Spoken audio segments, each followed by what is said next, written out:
আল্লাহ পাক বলছেন ওয়ামা খালাকতুল জিন্না ওয়াল ইনসা ইল্লা লিয়াবুদুন বা'দা আউযু বিল্লাহি মিনাশ শাইতানির রাজিম ওয়ামা খালাকতুল জিন্না ওয়াল ইনসা ইল্লা লিয়াবুদুন। আল্লাহ পাক আপনাকে আমাকে প্রথম যে দায়িত্ব দিচ্ছেন সেটা হচ্ছে এই, আমি মুসলিম আমি নারী হই, পুরুষ হই, যুবক হই, যুবতী হই, যেই হই না কেন, আল্লাহ পাক আমাকে বলছেন ওয়ামা খালাকতুল জিন্না ওয়াল ইনসা ইল্লা লিয়াবুদুন। দেখো, আমি জিন আর মানব জাতিকে শুধুমাত্র আমার ইবাদত করার জন্যই দুনিয়ায় পাঠিয়েছি, আর কোনো কারণ নাই। এই যে আল্লাহ পাক আমাদেরকে 60 বছর 70 বছর হায়াত দিয়েছেন, একটা কারণ, অনলি একটা, ইল্লা লিয়াবুদুন, যাতে আমরা আল্লাহর ইবাদত করতে পারি। আবার বোঝেন, আল্লাহ পাক আমাদেরকে দুনিয়াতে শুধু তার ইবাদত করতেই পাঠিয়েছে। আল্লাহ পাক এখানে একটা পরীক্ষায় ফেল করেছি হতাশ হয়ে আত্মহত্যা করতে পারেন নাই। আল্লাহ পাক এখানে একটা মেয়ের পিছনে ঘুরে জীবন নষ্ট করতে পারেন নাই। আল্লাহ পাক এখানে আমাদেরকে ধর্ষণের সেঞ্চুরি করতে পারেন নাই। আল্লাহ পাক এখানে আমাদেরকে অন্যায়ভাবে অন্যের সম্পদ আত্মসাৎ করতে পারেন নাই। মাদকের যে ভয়াল থাবা চলছে এর মধ্যে নেশায় বুধ হয়ে যাওয়ার জন্য আল্লাহ পাক আমাদেরকে পাঠান নাই। কি জন্য পাঠিয়েছে? পলিটিক্যাল মারামারি করতে আল্লাহ পাঠান নাই আমাদেরকে দুনিয়ায়।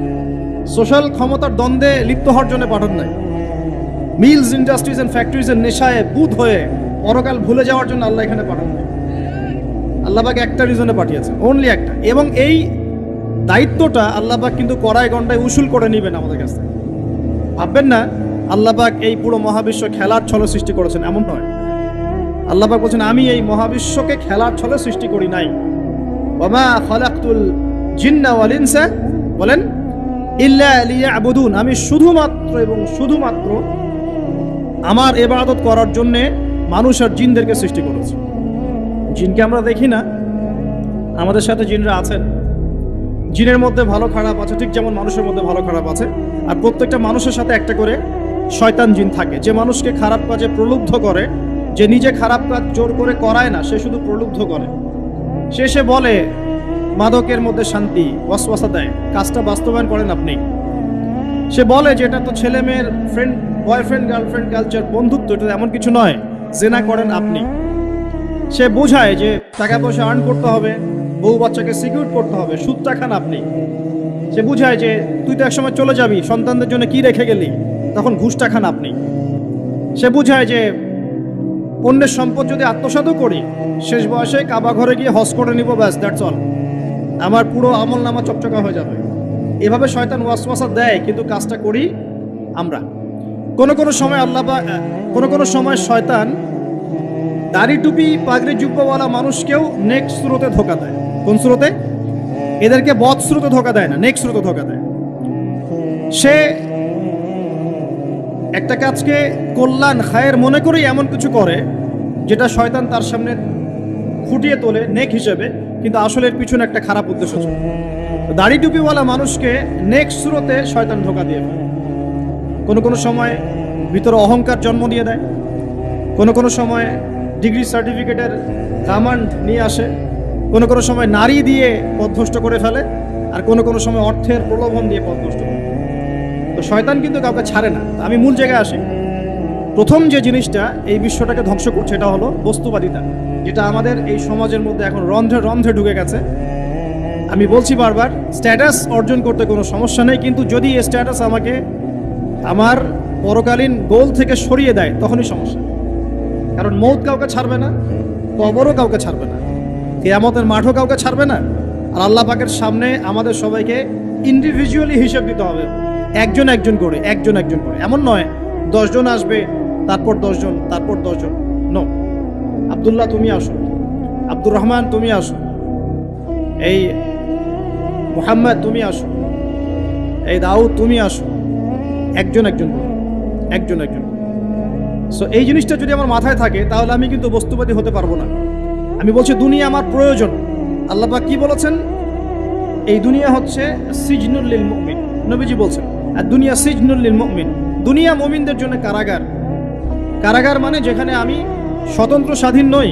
এখানে প্রশাসন অনেক ভাই বোন আছেন, তারা জানেন কারাগার কি জিনিস, আর যারা 2-1 বার যাওয়া আসা করেছে ওরা জানে কি জিনিস। এখানে আপনার কোনো ব্যক্তি স্বাধীনতা নাই। আপনি আপনার ইস্তেঞ্জা করবেন, শিশি যেতে পারবেন না, আপনি পারমিশন নিতে হবে, তারা নিয়ে যাবে, তারপরে যেতে পারবেন, তাও হ্যান্ডকাপ পরিয়ে। দুনিয়া সিজনুল লিল মুমিন, দুনিয়া মুমিনদের কারাগার। এখানে আপনি খেতে পারবেন না, খাবার আসবে তারপর খাবেন। ঘুমাতে পারবেন না, যখন ঘুমানোর আদেশ দিবে তখন ঘুমাতে পারবেন। তাও কতক্ষণ ঘুমাবেন তাও ফিক্স করা। মানে কারাগার মানে কি? যেখানে আপনার ব্যক্তির স্বাধীনতা চলে না, যেখানে আমি চলবো একটা সিস্টেমের আওতায়। এখন নবীজি বলছেন দুনিয়াটাই হচ্ছে কারাগার। তাহলে এই দুনিয়ায় কেমন করে আমি প্রবৃত্তির দাসত্ব করতে পারি? কেমন করে আমি আল্লাহকে ভুলে নামাজ বাদ দিতে পারি? কেমন করে জাকাত সেই কবে ফরজ হয়েছে, মিল ইন্ডাস্ট্রিজ ফ্যাক্টরিজ করেছি, জাকাত দেই না। রমজান মাস যায় আসে, রোজাও রাখি না, তারাবি পড়তে পারি না। কোরআন আমার সামনে মানুষ তেলাওয়াত করে, কোরআন আমার ঘরে পড়ে আছে, শেলফের উপরে ধুলাও আছে, শেলফের উপরে কোরআন ধুলাওয়ালা, ধুলো মাখা। কোরআন পড়ার তৌফিক হয় না, নবীর হাদিসগুলো চর্চা করার তৌফিক হচ্ছে না, ইসলামিক বইপত্র পড়তে পারি না।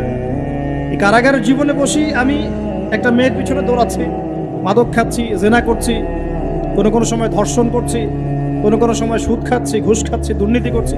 এই কারাগারের জীবনে বসি, যেখানে আমার কোনো ব্যক্তি স্বাধীনতা নাই। তাহলে কারাগারের জীবনের মেয়াদ যখন শেষ হবে, যখন তাকে এখান থেকে বের করে নিয়ে আসা হবে, অর্থাৎ মৃত্যু, তখন তার সাথে কিরকম রিমান্ডে আচরণ করা হবে এটা ভালো করে বুঝে নেন। নবীজি বলছেন দুনিয়া সিজনুল লিল মুমিন ওয়াল জান্নাতু লিল কাফির। কাফেরদের জন্য, মুশরিকদের জন্য এই দুনিয়াটা হচ্ছে জান্নাত। জান্নাত মানে কি? যা ইচ্ছা তাই করতে পারবেন। জান্নাত মানে কি? আপনি চাচ্ছেন আল্লাহ আমি এখন একটা খামর চাই, শরাব আপনার সামনে হাজির, চিন্তা করার সাথে সাথে। জান্নাত মানে কি? আল্লাহ আমি আপনাকে দেখতে চাই, আল্লাহকে আপনি দেখতে পারবেন। জান্নাত মানে কি? আপনি মধুর নহর, দুধের নহর, পানির নহর, শরাবের নহর, হুরে নিঈন চতুর্দিকে ঘোরাফেরা করছেন। একজন নিম্নমানের জান্নাতি, মানে সবচেয়ে শেষের দিকে যারা জান্নাতে যাবে, তাদের সাথেই দুজন করে হুরে নিঈন, আহাল পরিবার তো আছেই, গেলমান পানপাত্র নিয়ে চারপাশে ঘোরাফেরা করে। জান্নাত মানে কি? যেখানে যা ইচ্ছা তাই করা যাবে, বলার কেউ নাই, বাধা দেওয়ার কেউ নাই, সেখানে কোনো মৃত্যু নাই, সেখানে কোনো অহেতুক কথাবার্তাও নাই, কোনো গাল গল্প নাই, কোনো মিথ্যা নাই, কষ্টের ক্লেশ মাত্র নাই। থুতু ফেলতে হবে না। জান্নাত মানে থুতু ফেলতে হবে না। জান্নাত মানে হাঁচি হবে না, নাক ঝাড়তে হবে না। জান্নাত মানে ইস্তেঞ্জা, পেশাব পায়খানা করার টেনশন নাই। মানুষ খাবার খাবে, একটা ঢেকুর তুলবে, ব্যাস খাবার হজম হয়ে গেছে। আর জান্নাতের সবচেয়ে বড় বিষয়টা কি? আল্লাহ পাককে আমরা এই চোখ দিয়ে দেখতে পারবো। আর তার সমকক্ষ একটা বিষয় হচ্ছে আল্লাহ পাক বলে দিবেন যে আমি তোমাদের সবার উপর সন্তুষ্ট হয়ে গেলাম, যাও কোনোদিন অসন্তুষ্ট হবে। ব্যাস, দ্যাটস অল। এখন আপনি যত কিছুই করেন এই বস্তুবাদী জীবনে, মনে একটা ভয় থেকে যাবে।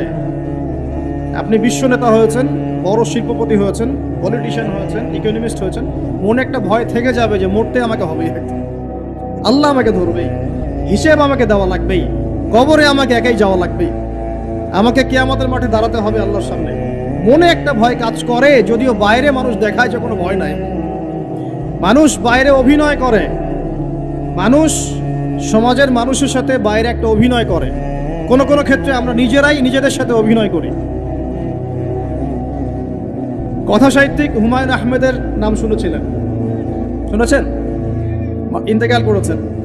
একটা সময় ছিল আমরা স্কুলে পড়তাম, কলেজে পড়তাম, মাঝে মাঝে টুকটাক এ ধরনের কিতাব বইপত্র পড়া হয়েছে। হিমু, মিসির আলী এইসব পড়া হয়েছে। শরৎচন্দ্র, বঙ্কিমচন্দ্র, রবীন্দ্রনাথ, নজরুলের কবিতাগুলো, ইভেন শেক্সপিয়ার, অ্যাডাম স্মিথ সহ, যিনি অর্থনীতির জনক। যাই হোক, তিনি তার বইয়ের মধ্যে লিখেছিলেন যে এই পুরো দুনিয়াটা হচ্ছে অভিনয়ের মঞ্চ। কথা সাহিত্যিক তিনি বলছেন তার মতো করে এই পুরো দুনিয়াটাই অভিনয়ের মঞ্চ, আর আমরা সবাই নিজ নিজ জায়গায় অন্যের সাথে অভিনয় করছি। কোনো ক্ষেত্রে আমরা নিজেদের সাথে অভিনয় করছি। তিনি বলছিলেন আমরা সবাই অভিনেতা, আর সবচেয়ে বড় অভিনেতা হচ্ছে পলিটিশিয়ান, কারণ তাদেরকে অনেক বড় মঞ্চ অভিনয় করতে হয়। এটা আমার কথা না, হুমায়ুন আহমেদের কথা, পড়ে দেখেন তো। আল্লাহ পাক পাঠিয়েছেন তার ইবাদত করতে, আর এই বস্তুবাদী জগৎ আমাদেরকে ভুলিয়ে দিল কিভাবে? কয়েকটা প্রলোভন দিল। প্রথম প্রলোভন হচ্ছে টাকা, তারপরে জীবনে কি করব, প্রতিষ্ঠিত হওয়ার চিন্তা, তারপরে চাই আরো চাই, এই একটা আকীদা দর্শন, তারপরে আমার স্ত্রী সন্তান আহাল পরিবারের কি হবে। আর আরেকটা দর্শন আছে, এটাকে বলে চারবাক দর্শন। এবং দুঃখের সাথে বলতে হয়, আমাদের রবীন্দ্রনাথ ঠাকুর কিন্তু এই দর্শনের মানুষ ছিলেন। চারবাক কিরকম, তার কবিতা পড়লে দেখবেন লিখা আছে, দুহাতে যা পাও হাত পেতে নাও, দুহাতে যা পাও হাত পেতে নাও, বাকির খাতা শূন্য থাক, বাকির খাতা শূন্য থাক। ঠিক চারবাক দর্শন, এটা ফিলোসফি পড়েছেন, এখানে অনেক টিচারও আছেন আমি জানি, তারা এই কথাগুলো বুঝবেন। চারবাক দর্শন কেমন, ঋণ করে ঘি খাও, ঋণ করে ঘি খাও, যতদিন বাঁচবে সুখে বাঁচবে, এটা হলো চারবাক দর্শন। তো দুহাতে যা পাও হাত পেতে নাও, বাকির খাতা শূন্য থাক, মিল আছে না? ঋণ করে হলেও ঘি খান, যেভাবে হোক ঘি খান, মানে ঋণ করে হলেও ঘি খান, যতদিন বাঁচবেন সুখে বাঁচবেন। তাহলে এই দর্শনগুলো বস্তুবাদী না? বুঝতে পারছেন কিনা? মেটেরিয়ালিজম, বস্তুবাদিতা, মানে আপনি চোখের সামনে যা দেখছেন এই দুনিয়া, যেভাবে হোক অর্জন করে নেন, বাকির খাতা শূন্য থাক। ইসলামিক কনসেপ্ট এ টোটাল ডিফারেন্ট কনসেপ্ট। ইসলামের ঈমান, আকীদা, ইসলাম, পরকাল, মুহাম্মদ সাল্লাল্লাহু আলাইহি ওয়াসাল্লামের আদর্শ সম্পূর্ণ ডিফারেন্ট। আমরা বলি কি, এই দুনিয়াতে আমরা মুসাফির, দুনিয়াতে আমরা কি মুসাফির, কে কতদিন থাকবো কোনো ঠিক নাই। নবীজি বলছেন, হে আব্দুল্লাহ বিন ওমর, তুমি দুনিয়াতে মুসাফিরের মতো থাকো, সকালবেলা উঠলে সন্ধ্যার অপেক্ষা করো না, সন্ধ্যাবেলা হলে সকালের অপেক্ষা করো। দর্শনের মধ্যে কত পার্থক্য না, আকাশ পাতাল পার্থক্য না? এখন যদি এই বস্তুবাদী দর্শন দিয়ে আপনি চলাফেরা করেন, তাহলে তো আপনার লাইফের অ্যাম্বিশন হবে একটা ফ্ল্যাট,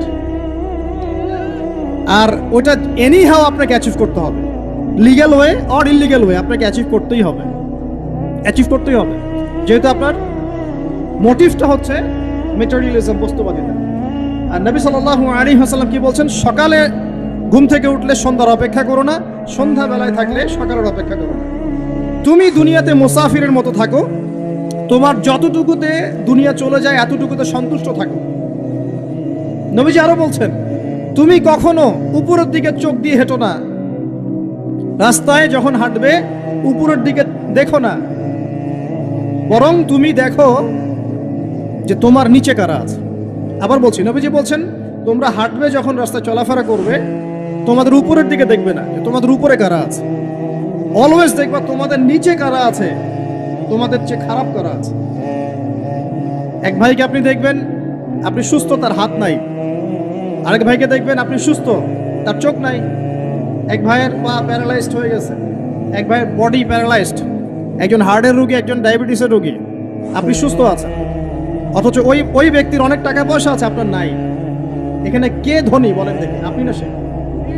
আপনার সুস্থতা আছে। আরেক ভাইয়ের অনেক বড় বড় ফ্ল্যাটস, কিন্তু আপনার এতটুকু নাই, ছোট্ট একটা বাসা। আপনার কষ্ট লাগে, আমারও যদি এমন হতো। ওই বাসায় গিয়ে দেখলেন যে ইন্টারনালি সে ব্যক্তি সুখে নাই, তার পরিবারে অশান্তি, তার পরিবারে হৃদ্যতা ভালোবাসার বন্ধন নাই, আপনার পরিবারে আছে। একটা রিক্সাওয়ালা সারাদিন রিক্সা চালিয়ে 500-1000 টাকা আর্ন করে বাসায় চলে গেল, গিয়ে বাসা আলু ভর্তা, ডিম ভাজা, ডাল দিয়ে ভাত খাচ্ছে, সুখে আছে দিব্যি, বউয়ের সাথে গল্প করছে, চাঁদ দেখছে। আর সেই তো কবে আপনি ওয়াইফ কিনে চাঁদ দেখেছেন ঠিক নাই, আপনি টাকা অর্জন করার নেশায় বছরের পর বছর স্ত্রী থেকে দূরে আছে, দেখারই সৌভাগ্য হয় না।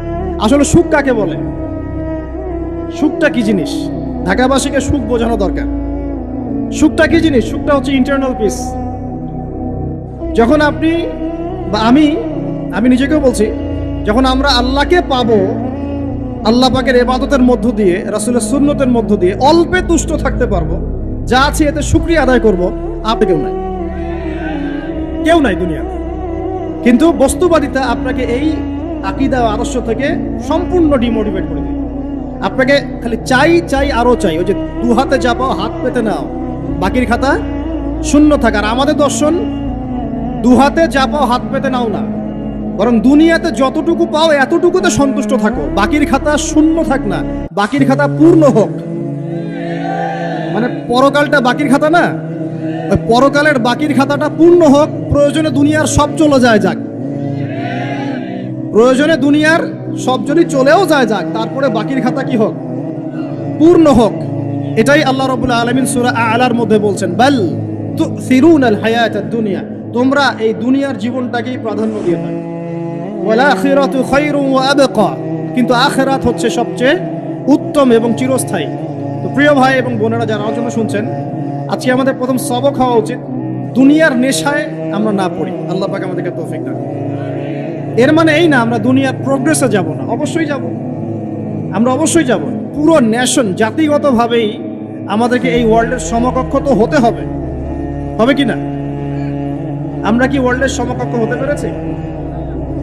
আপনাদের কি মনে হয় যে মিলস, ইন্ডাস্ট্রিজ, ফ্যাক্টরিজ, সেতু, ফ্লাইওভার এইগুলো করলেই মনে হয় যে ওয়ার্ল্ডের সমকক্ষ হওয়া যায়?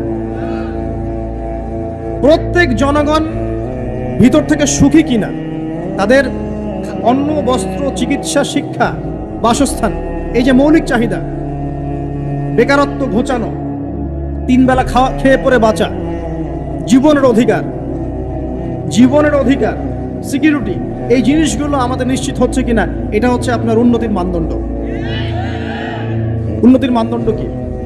আমরা এখন যেখানে আছি না, 1776 সালে অ্যাডাম স্মিথ তার চেয়ে আগের জায়গায় ছিলেন।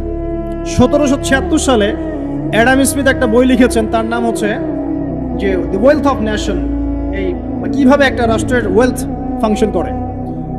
ওই 1776 সালে তিনি যে চিন্তাগুলো করেছেন, এখন পর্যন্ত আমরা সেই চিন্তা বাস্তবায়ন করতে পারি নাই। 1776 সালের চিন্তা, কিন্তু ওই চিন্তা বাস্তবায়ন করেছে পশ্চিমারা। পশ্চিমা সভ্যতা যেটা আপনি দেখছেন দাঁড়িয়ে আছে, এই একটা বইয়ের উপর দাঁড়িয়ে আছে। যেমন একটা এক্সাম্পল দিই, আলোচনাটা কঠিন হয়ে যাবে, অন্যদিকে যাব। আমরা মনে করি যে অর্থনীতি আমরা নিয়ন্ত্রণ করব, ঠিক আছে, অর্থনৈতিক পুরো বিষয়গুলো আমরা নিয়ন্ত্রণ করে আমরা সমৃদ্ধি নিয়ে আসবো। আসলে বিষয়টা কি জানেন? অর্থনীতির নিজের একটা ফ্লো আছে, ও নিজেই নিজেকে নিয়ন্ত্রণ করে, এবং তার উপর একটা ইনভিজিবল হ্যান্ড থাকে, অদৃশ্য হাত, যেটা আমরা বলি আল্লাহ রাব্বুল আলামিন। আল্লাহ রাব্বুল আলামিন এই পুরো অর্থনীতিকে নিয়ন্ত্রণ করে। আমরা যখন সেটাকে ইন্টারফেয়ার করতে যাব, তখন ইকোনমি কলাপস করে যাব। এই যে করছে কলাপস। আরো ব্যাপার আছে, শুধু ব্যবসা, অর্থনীতি, এক্সপোর্ট ইম্পোর্ট, এগুলোকে তিনি জাতির মানদণ্ড বলতেন না। তিনি বলতেন যতক্ষণ পর্যন্ত জাতির প্রত্যেক ব্যক্তির মধ্যে এথিক্স না আসবে, নীতি যতক্ষণ পর্যন্ত না আসবে, আপনি করাপশন থামাতে পারবেন না। তাই হয়েছে না? শুধু ব্যবসা না, আদর্শ কতটুকু আছে? এই যে আপনি দেখছেন বিভিন্ন জায়গায় ভেজাল খাবার খাওয়াচ্ছে, ওদের কি টাকার অভাব আছে? ওদের টাকার কিন্তু অভাব নাই। নেম ফ্রেমের কোনো ঘাটতি আছে? এস্টাবলিশড বিজনেস, তাহলে কেন আপনাকে ভেজাল খাওয়াবে? কারণ তার মধ্যে এথিক্স নাই, নীতি নাই। এই জন্য জাতির প্রত্যেক সদস্যকে, মানে প্রত্যেক জনগণের প্রত্যেককেই আগে নীতিগত শিক্ষা দেওয়া উচিত। আর এই কাজটাই করে ইসলাম, বলে সুবহানাল্লাহ। এই এথিক্স এবং নীতি শেখায় কে? ইসলাম। ইসলামের চেয়ে সার্বজনীনভাবে এবং যুগোপযোগীভাবে কেউই এথিক্স শেখাতে পারবে না। কাগজে কলমে অনেকে অনেক কথা বলতে পারে, প্র্যাকটিক্যালি শেখাবে কে? ইসলাম। এখন বলতে পারেন তাহলে মুসলিমদের মধ্যে দুর্নীতি কেন, মুসলিমদের মধ্যে কেন এই সমস্যাগুলো হয়? উত্তর একটাই, ওই যে স্যার বলে গেলেন, আমি বিভিন্ন ওয়াজে যে এক এক জায়গায় এক এক কথা বলে। উত্তরটা কি? উত্তরটা হচ্ছে যে কোরআন এবং সুন্নাহর সঠিক যে শিক্ষাটা আছে, এই শিক্ষাটা আমরা অনেকেই বাস্তবায়ন করতে পারছি না। এটা আমাদের ব্যর্থতা। এটা কাদের ব্যর্থতা? এটা আমাদের ব্যর্থ। এখানে আমাদের ব্যক্তির স্বার্থ থাকতে পারে, এখানে আমার জ্ঞানের স্বল্পতা থাকতে পারে, আমার ভিতরে অহংকার থাকতে পারে, বা আমি অল্প শিক্ষিত হতে পারি, এবং এমন হতে পারে আমার জ্ঞানটা যুগোপযোগী না। ইসলামিক জ্ঞান আমার মধ্যে আছে, কিন্তু কিভাবে এই জ্ঞান দিয়ে ওয়ার্ল্ডকে ডিল করবো, এই জ্ঞানটা আমার মধ্যে নেই। এই কারণে আমরা হয়তোবা ইসলাম, কোরআন সুন্নাহ হাতে থাকার পরেও এই সমস্যাগুলো ফেস করছি। প্রথম সমস্যা হচ্ছে বস্তুবাদিতা। আল্লাহ পাক আমরা সবাইকে, যারা আলোচনা শুনছি, দুনিয়ার প্রেমিক হওয়া থেকে বাঁচাক বলি আমি। দুনিয়ার প্রেমিক না, প্রেমিক হবো কার? আল্লাহর, আখিরাতের। কতটুকু দাম আছে দুনিয়ার? আল্লাহ পাক বলছেন একটা মাছির পাখার সমান না। একটা মাছির পাখার কি দাম আছে আপনার কাছে? আল্লাহ পাক বলছেন পুরো দুনিয়ার দাম আমার কাছে যদি একটা মাছির পাখার সমান হতো, তাহলে এই দুনিয়াতে কোনো কাফের মুশরিক পানি পান করতে পারত। তার মানে এই দুনিয়াতে যা করো করো, আমার তো কোনো দামই নাই দুনিয়া। কালকেই তো আমি দুনিয়া ধ্বংস করব। আর ওই যে দুই জাতির কথা বললাম, জিন এবং মানব জাতি, আপনারা সূরা আর রহমান পড়বেন। রহমান নামটা অনেক ব্যাপক, দয়াময়ের নাম, তার মানে আল্লাহ পাক মার্সিফুল, মোস্ট মার্সিফুল। কিন্তু এই সূরা আর রহমানেই একটা ভয়ঙ্কর আয়াত আছে, কি?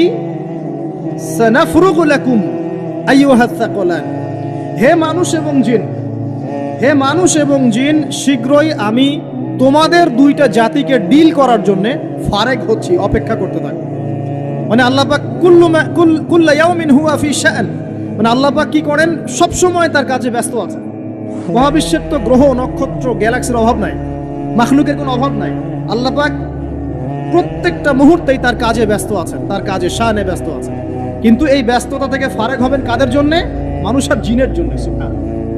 মানুষ আর জিনের জন্য। আল্লাহ পাক বলেন সানাফরুগু লাকুম আইয়ুহাস সাকলান, দাঁড়াও, দুনিয়ার মধ্যে এই সব করে বেড়াচ্ছ, তোমাদের দুই জাতির জন্য আমি অচিরেই ফারেক হব ইনশাআল্লাহ। ওইটাই হলো কিয়ামতের দিন। যদি ওই দিনটা আমরা মাথায় রেখে চলি, ইনশাআল্লাহ আমরা কেউ বস্তুবাদী হব না ইনশাআল্লাহ। আল্লাহ পাক আমাদের সবাইকে দুনিয়া মুসাফিরের মতো থাকার তৌফিক দান করুন। আমরা উন্নতি করব, অবশ্যই অগ্রগতি করব, আমরা সবকিছুই করব, কিন্তু দুনিয়ার পূজায় ডুবে যাব না। এটা একটা বড় চ্যালেঞ্জ। মানে মধ্যমপন্থী থাকতে হবে, না একদম গোলালু মার্কা আর না চরমপন্থী, মাঝামাঝি থাকার চেষ্টা করতে হবে। আল্লাহ তৌফিক দান করুন। ঢাকাবাসীর জন্য এর চেয়ে বড় কোনো নসিহত হতে পারে না। ঢাকা থেকে, ঢাকার মতো যত মানে সিটিজ, মেগা সিটিজ আছে সারা ওয়ার্ল্ডে, তাদের জন্য এটাই প্রথম নসিহত, বস্তুবাদিতা ত্যাগ করতে হবে। বস্তুবাদিতা। আল্লাহ পাক আমাদের সবাইকে বাকির খাতা পূর্ণ করার তৌফিক দান করুন। এখন একটা লক্ষ্য পেলাম, কি জন্য দুনিয়া এসেছি? আল্লাহর ইবাদত করার জন্য। এখন অনেকে ভুল বুঝে প্রশ্ন করতে পারে, তাদের জ্ঞানের স্বল্পতা। আমি ওদেরকে দোষারোপ করব না, কারণ আমাদের শিক্ষার সমস্যা আছে। আমরা তো সবার মাঝে ইসলামিক সার্বজনীন শিক্ষা দিতে পারছি না। এই কারণে অনেকে প্রশ্ন করতে পারে, তাহলে কি সারা জীবন আল্লাহ বিল্লাহি করতে হবে? আমি কি সারা জীবন তাসবিহ তাহলিল জিকির আজকার নামাজি পড়ে বেড়াবো? তাহলে এটা হলো তার ভুল বুঝ। এই আয়াত সম্পর্কে ভুল ব্যাখ্যা। সঠিক ব্যাখ্যাটা কি? সঠিক ব্যাখ্যা হচ্ছে সূরা হাশরের 7 নম্বর আয়াত। কত নম্বর? সূরা হাশর 7 নম্বর আয়াত। আল্লাহ পাক বলেন, ওয়ামা আতাকুমুর রাসূলু ফাখুযুহু। রাসূলুল্লাহ সাল্লাল্লাহু আলাইহি ওয়াসাল্লাম তোমাদেরকে যা যা দিয়েছেন সব নিয়ে নাও। ওয়ামা নাহাকুম আনহু ফান্তাহু। রাসূল যা থেকে বিরত থাকতে বলেছেন সমস্ত বিষয় থেকে দূরে থাকো। এখন এই আয়াতটাকে সামনে রেখে কুরআন সুন্নাহকে যদি আমরা ঘাঁটি, আমরা দেখব রাসূলুল্লাহ সাল্লাল্লাহু আলাইহি ওয়াসাল্লাম পেশাব পায়খানা ইস্তিনজা করা থেকে শুরু করে রাষ্ট্র চালানো পর্যন্ত প্রতিটা কাজের হেদায়েত দিয়ে গেছেন। আলহামদুলিল্লাহ। এটা কেউ মানি বা না মানি, দিয়ে গেছেন, এটা বিশ্বাস করতে হবে। আমল করতে পারি বা না পারি, নবী দিয়ে গেছেন, বিশ্বাস করতে হবে। দলিল চাচ্ছেন, আপনি সহিহ বুখারী খুলেন, মুসলিম খুলেন, তিরমিজি, নাসাই, আবু দাউদ এগুলো খুলেন, দেখবেন আপনি ইস্তেঞ্জা করবেন কিভাবে, বসবেন কিভাবে, ঢোকার সময় কোন পা দিয়ে ঢুকবেন, বের হওয়ার সময় কোন পা দিয়ে বের হবেন, ইস্তেঞ্জা করার সময় কথা বলতে পারবেন কিনা, কতটুকু বলতে পারবেন, গোসল কেমন করে করবেন, ওযু কিভাবে করবেন, আপনি আগে কি পা থেকে শুরু করবেন নাকি হাত থেকে শুরু করবেন, কিভাবে নামাজ পড়বেন, আগে গিয়ে সেজদা করবেন নাকি ইকামত হবে, আজান হবে, আল্লাহু আকবার তাকবীর দিবেন, কিভাবে নামাজ শেষে বের হয়ে আপনি ব্যবসায় চলে যাবেন, কিভাবে আপনি ব্যবসা করবেন, কিভাবে চাকরি বাকরি করবেন, সমাজের মানুষের সাথে মেলামেশা করবেন, মানুষকে দিনের দাওয়াত দিবেন, ইভেন কিভাবে আপনাকে যদি আল্লাহ ক্ষমতা দেন আপনি কিভাবে সোসাইটি মেনটেন করবেন, সমাজ এবং রাষ্ট্র মেনটেন করবেন, প্রতিটা হেদায়েত খুঁটিনাটি কোরআন এবং সুন্নাহ দিয়েছে আমাদেরকে। এই বিশ্বাস আগে রাখতে হবে। এই বিশ্বাস না রাখলে কেউ মুসলিম হতে পারবে না। I am very sorry to say, এই বিশ্বাস না করলে কেউ মুসলিম হতে পারবে না। আগে বিশ্বাস, তারপরে কাজ করতে পারেন কিনা সেটা পরের ইস্যু। এবং আমি বলে দিচ্ছি, এই যুগে আপনি 100% পারবেন না। সিম্পল, এই যুগে আপনি 100% পারবেন না, এটা স্বাভাবিক। কারণ এই পুরো বিশ্বটা তো ইসলামাইজড না। পুরো বিশ্ব কি ইসলামাইজড? বরং পুরো বিশ্বটা কুফরের উপর আছে। কিসের উপর আছে? পুরো ওয়ার্ল্ডটাই কুফরের উপর আছে, পুরো ওয়ার্ল্ডটাই। একটা এক্সাম্পল দিয়ে আমি প্রমাণ করতে পারি, একটা এক্সাম্পল খালি। আল্লাহ পাক বলছে সূরা মুলক, রাতের বেলা পড়তে হয় না সূরা মুলক? রাতের বেলা সূরা মুলক পড়তে হয়, যে পড়বে তার কবরের আযাব হবে না ইনশাআল্লাহ। কবরের আযাব থেকে আল্লাহ পাক তাকে বাঁচাবেন ইনশাআল্লাহ। সূরা মুলক তেলাওয়াত করতে হবে রাতের বেলা। এই সূরার প্রথম আয়াতে আল্লাহ বলেছেন, তাবারাকাল্লাযী, বরকতময় সেই আল্লাহ, বিয়াদিহিল মুলক, যার হাতে পুরো মহাবিশ্বের ক্ষমতা। কার ক্ষমতা?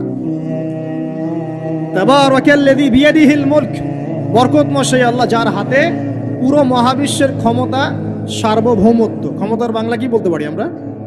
এটাকে ইংরেজিতে আপনারা কি বলেন? আপনারা বলেন সভরেন্টি। কি বলেন? সভরেন্টি বিলংস টু আল্লাহ। এখানে সভরেন্টি বিলংস টু কে? আল্লাহ। কিন্তু এই পুরো বিশ্বের সার্বভৌমত্বের মালিক কি এখন আল্লাহর বাকি আছে? মানুষ নিজের হাতে নিয়ে নিয়েছে। কথা বুঝতে পারছেন না? পুরো বিশ্বে আল্লাহর সার্বভৌমত্ব চলে এখন, মানুষের সার্বভৌমত্ব চলে এখন। তো পুরো ওয়ার্ল্ডটাই কুফরের উপর আছে না? বিশ্বটাই কুফরের উপর। এখন বাদ দেন, এই ওয়ার্ল্ডে আপনি 100% ইসলাম ডিল করতে পারবেন না। সিম্পল, কিন্তু আগে বিশ্বাস করেন যে একদম টয়লেট থেকে শুরু করে আসমান পর্যন্ত সবকিছুই হেদায়েত কোথায় আছে, কোরআন শুনে আছে কি নাই? এখন মানতে পারি না, সেটা আলাদা ইস্যু।